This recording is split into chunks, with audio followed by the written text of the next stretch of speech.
My husband seeks divorce and my 7-year-old daughter then asks the judge, "May I reveal something is unknowing of your honor?"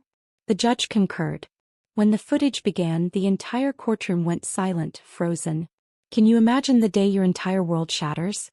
My husband, the man I swore to spend my life with, dragged me into court, demanding a divorce, calling me a failed mother, failed wife.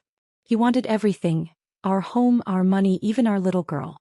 I felt utterly destroyed. But then right there in the sterile silence of the courtroom, a small, brave voice cut through the air. It was my 7-year-old daughter, Zaria, asking the judge, "Your Honor, can I show you something my mommy doesn't know?" My heart stopped. What on earth was she going to say? What twist could possibly come next? That morning everything felt normal. Or as normal as things got in our house anymore. Nala was already up, moving like a ghost in my own kitchen since dawn. The smell of fresh coffee and a hot breakfast mingled with the gentle hum of the washing machine. I had perfected the art of silent efficiency, you know? All to avoid disturbing him, my husband, Tmain. At 6 a.m. sharp, Tmain would descend the stairs, looking absolutely impeccable. I'd have his hot black coffee and steaming breakfast ready on the table the moment he appeared. He'd sit, take the mug, usually without even a glance my way. "Coffee's a little bitter today," he'd say, his eyes glued to his phone screen. Just like that. And I, like an idiot, would always mumble, "I'm sorry, honey. I thought I measured it right." He wouldn't respond.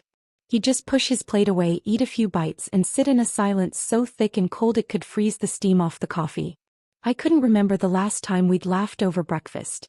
It felt like years since Tmain started working late, since his business trips stretched longer and longer. "Is Zaria up?" he'd ask, still not looking at me. "Honey. She's showering. She'll be down soon," I'd reply, my voice barely a whisper. And sure enough, a moment later, Zaria would burst into the room, a whirlwind of joy in her neat private school uniform.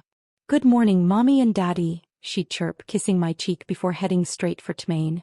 He'd finally put down his phone, forcing a small smile. "Good morning, Princess. Finish your food. Daddy will take you to school." Zaria would light up. "Wow, I'm going with Daddy." I'd exhale a silent sigh of relief. At least for Zaria, he'd put on a show of warmth. This brief breakfast was the only family time we had. The moment Zaria finished, Tmain was up, briefcase in hand, a quick kiss on Zaria's forehead and then out the door. He'd walk right past me,